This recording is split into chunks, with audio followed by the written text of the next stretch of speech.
Welcome to the Global Businesswomen's Pod, brought to you by the Greater Houston Women's Chamber of Commerce. I am Susan Dyson and proud to be the CEO, President, and founder of the Chamber. Please join us for this empowering podcast every Thursday at 6 p.m. Ladies and gentlemen, please welcome co-founder Sloomoo Institute, our next distinguished speaker, Karen Robinovitz.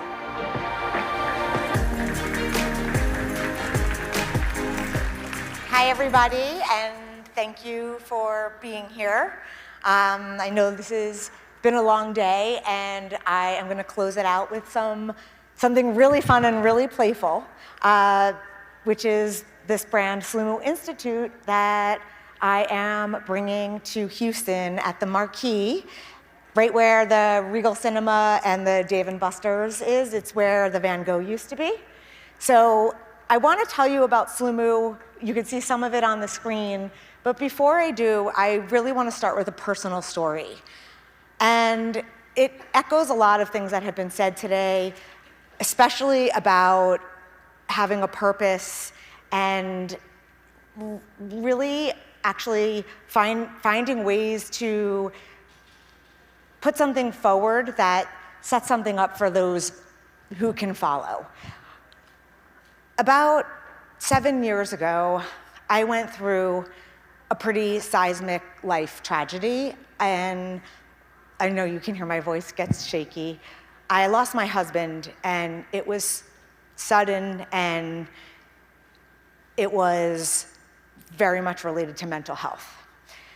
When you lose somebody in that way, I don't think you can grieve like whatever a normal, in quotes, is, because I don't even believe normal exists, but you don't grieve in the same way, because you really kind of look at everything that you experience with that person and wonder how you couldn't see something.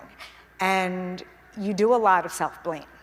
And I had a massive nervous breakdown when this happened, because A, I was married to him for 14 years, and B, I didn't really see he was in that much pain. I knew he had struggles, but it never felt that extreme. And I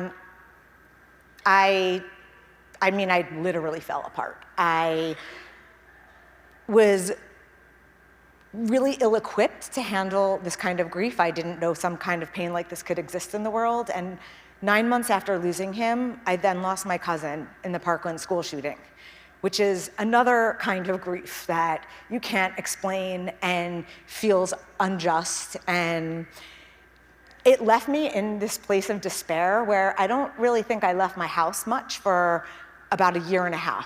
And the times I did leave, it was to get help. And I am the kind of person who has no problem asking for help. I believe asking for help is a sign of strength, not a sign of weakness. I have no desire to pretend to be a hero and that I can handle everything, because nobody can handle everything. And I really didn't know how to find my way through this. I had at that time a really successful company. I had started the first talent management agency for social media influencers and had taken it from literally this little idea and sitting on the floor of my apartment to about 60 employees and $100 million a year in gross revenue within 5-6 years. And in the space that I was in, I also knew going back to the environment I had created, because when I began, it was really incredible and it was really renegade, and we were doing everything differently, and we were taking a lot of young women and making things happen for them and changing the system of marketing and advertising and PR. And one day you kind of wake up and you have created these incredible entrepreneurs now who make an enormous amount of money, but really aren't the best at saying thank you, please don't let that go public. And I am like a very big into gratitude and not feeling that from the environment I had created. Just, it made me not want to go back. And I was in so much pain that I left my company, and when I tell you, I left every penny on the table. I wanted nothing. I honestly didn't think I would survive much longer anyway, not because I was going to do something, but because my heart was so broken. One day my friend Melissa came by with her daughter. Her daughter at the time was 10, and her daughter had slime with her. And I'm sure that there are some moms or grandmothers or adults in this room who are like, oh, no slime. But I grew up with it in the 70s. I had a mother who, banned slime after I had to have a lot of unfortunate haircuts, and one sofa needed to be replaced. But I knew there was a zeitgeist in this community, and I knew there was this thing called ASMR. I don't know if everybody knows what ASMR is, but it stands for Autonomous Sensory Meridian Response. It is that sort of hashtag satisfying feeling you get when you either see or hear certain things, and it can give you tingles up your spine. It's like a little bit of a brain massage. So I knew this was this massive thing happening in social media, and I said, Maddie, I want to see your slime. I actually have some with me, so I am going to pull one out. She told me to smell the slime, and the slime smelled like Fruit Loop cereal. The minute I smelled it, I was like 7, and I am at the kitchen table, and I am negotiating with my mom because I was only allowed 1 bowl a month, and obviously I wanted an entire box a day. So I was like, oh my God, I'm 7, I need my Fruit Loops. And then she was showing me like, just dig in. So the minute I went like this and took my hand out, I was like, this is nothing like the slime I grew up with.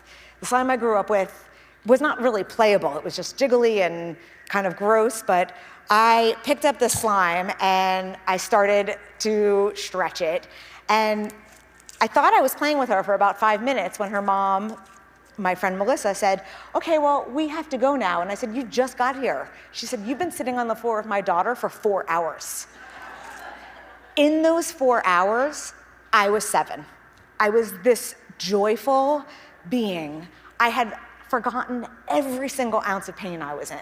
It just didn't cross my mind once. And you have to understand me as a person. I was seeing shamans, I was on medication, I had a psychologist, I was in a support group, I had another support group. I was seeking help everywhere. I was talking to people at the Zen Center, I talked to a priest, I talked to a rabbi. I needed to understand grief and how you handle it. And this was like the only thing that gave me a smile in about 1.5 years.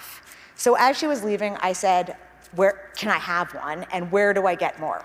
She left me with a list of about 50 kids who sell slime online and told me what each one is known for, and I had to go to their drop dates. And I started emailing these kids, and I said, listen, kid, I'm an adult.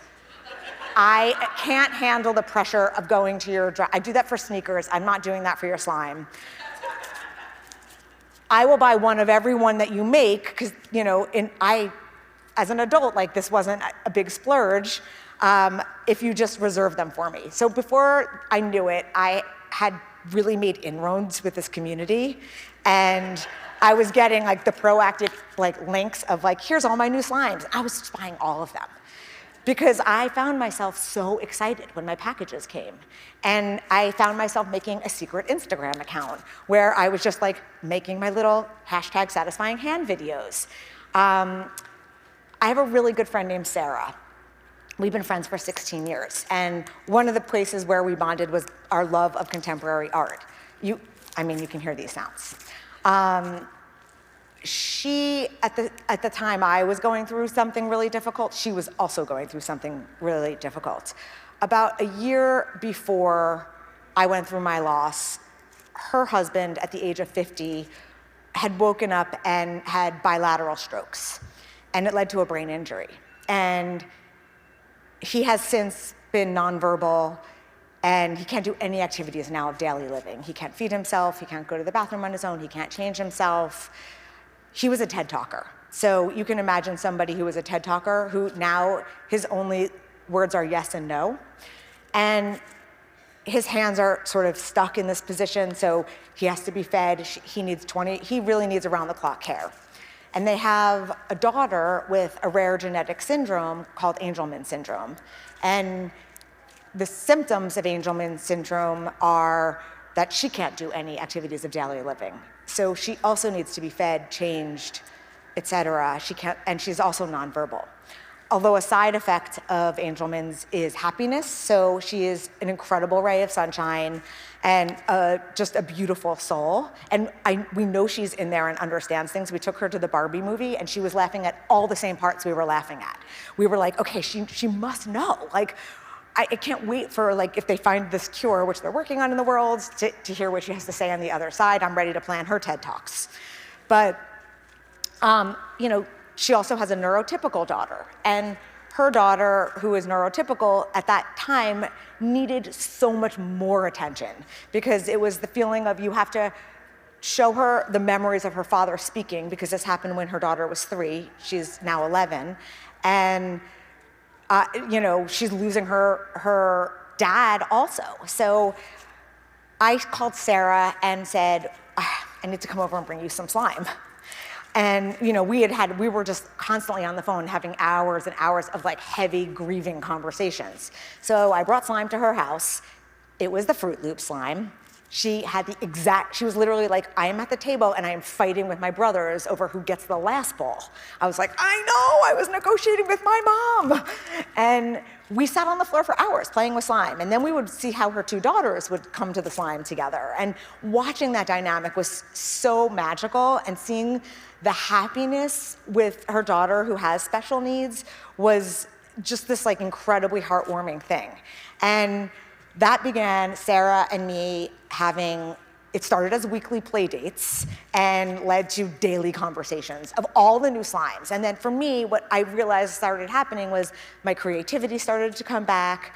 I started to want to leave my house more and do things again. Believe me, I was still crying myself to sleep, and what I was doing was I was healing little by little. And I also started to think, maybe I could live again. Like, maybe there is another chance for me. And one day, Sarah and I were talking, and I said, we have to bring this to people. This is not just a kid's toy. And while parents hate it, it's because they don't have the sort of knowledge to say, how do you take care of your slime the way you would a pet and teach your kids the art of responsibility? But that's another mission of mine. We'll get to that after. I was like, Sarah, we have to bring this to people. And this is, you know, the beginning of the boom of experiential retail. And Sarah and I are both, at our core, risk takers and go big or go home kind of girls. So we each sort of went to our natural skill sets. Hers is, she has a background in hospitality and business management. My background comes from storytelling, marketing, communications, and really understanding social media. Where we meet in the middle is like branding and strategy and sort of having really big visions. And because of our bond over contemporary art, we've always been very, very aligned on what we imagine things to look like and feel like. And we had gone to so many art performances together over the years. And that was this feeling of escape that we knew felt immersive and we wanted people to have in general.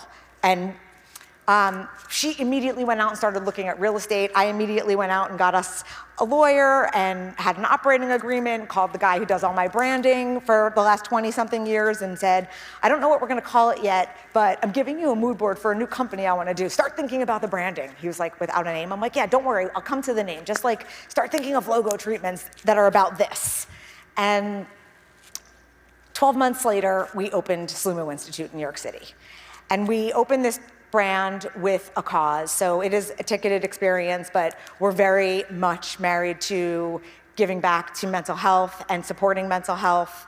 And we work with Goldie Hawn's Mind Up Foundation, and they're providing tools to educators and administrators and adults so they can have really important conversations for kids who, I mean, they're in so much trouble. Like with the media and the world and like the things they know at much, much, much, much younger ages now.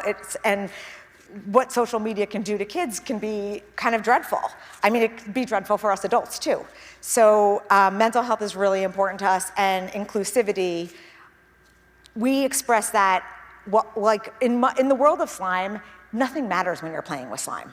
Like, it doesn't matter where you come from, it doesn't matter what you look like, it doesn't matter what you have, it doesn't matter what your political beliefs are. You're in that language of play. And you know, when you can see children who don't speak the same language and they come together and you can see them for hours just having a great time, they find their ways of communicating. This, to me, is a way of communicating when two people are in it, because you're sharing a scent, you're seeing what it feels like, you're expressing, you're literally just, you can't help but feel like a little kid again. So for us, having a workforce that is full of neurodiverse people is really important.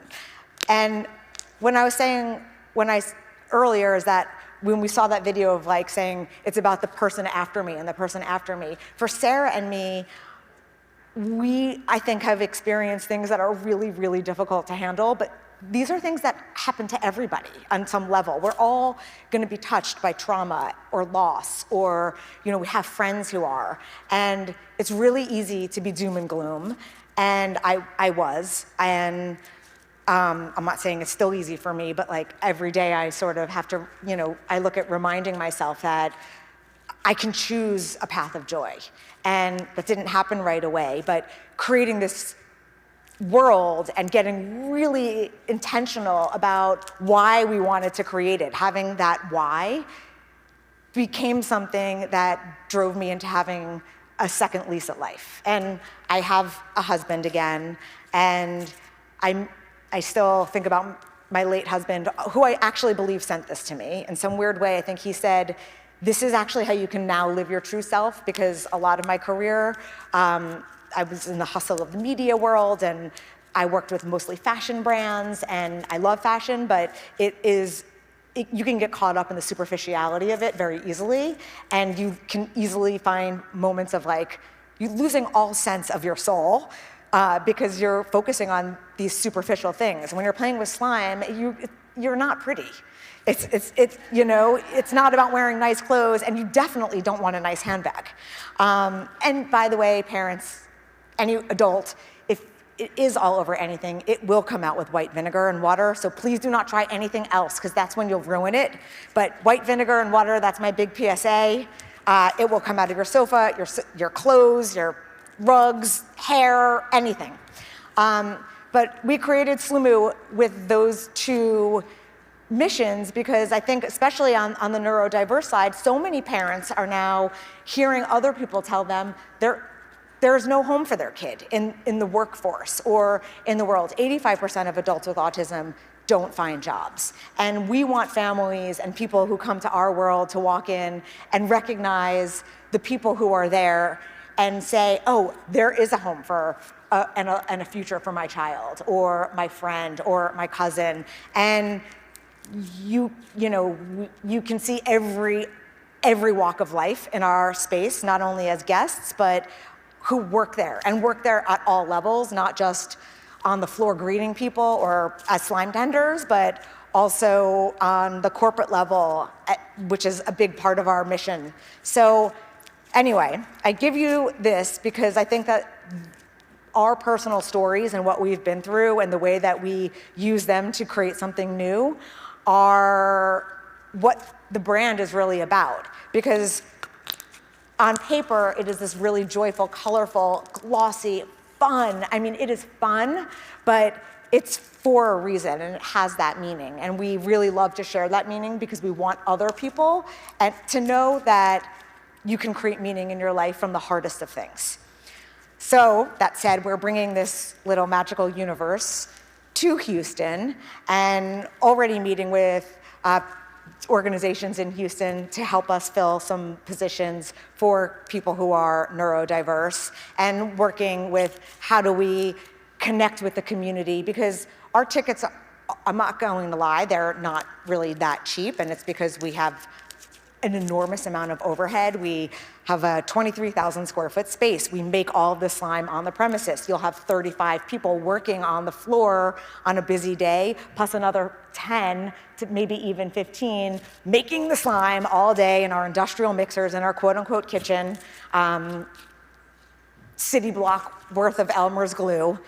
And but regularly we really always want to bring in an underserved community, whether it's through a special needs group or a school or a charity, but being able to give other families the opportunity to have the play moments in addition to having people buy tickets is something that I think no matter what happens, like, will always be important to us, and I will often choose that over an extra bit of profit, because the soul of what we do is where I personally get a lot of my healing, and a lot of my joy is knowing that we're giving that to other people, and knowing that, like, life is hard and we should just all squeeze slime. And we work with a children's psychiatrist who really kind of is the voice of efficacy, because there's so many studies around play and the importance of play. I think as adults we lose that muscle, and it is so important to flex it again, because I don't know if you ask yourself, when was the last time you really played? Like, you just let all that crap in the world go and, like, got in touch with that inner 4, 5, 6, 7-year-old who just got excited from a song and thought about nothing else, and who didn't, think about how there's no self-consciousness.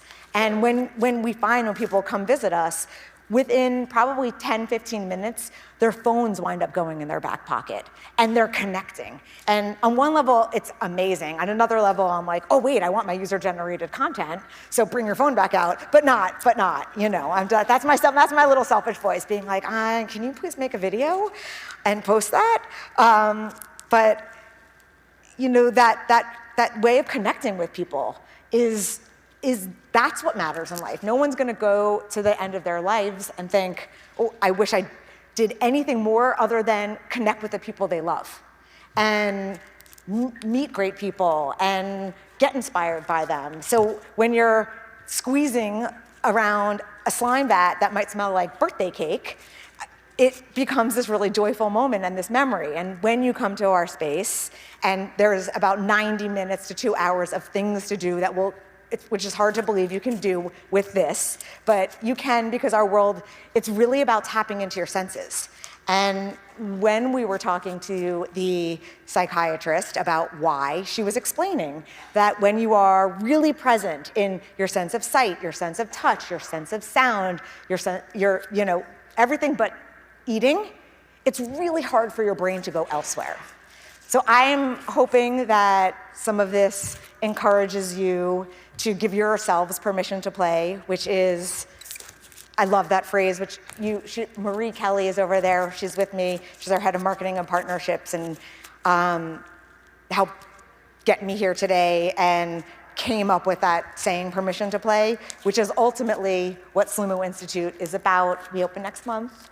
Not trying to come out here and be like, come buy tickets and advertise. I really want to spread love in this community and all the communities around, and then have them share it too. And I really want parents to stop saying no slime in the house, because this is a really important tool for family connection.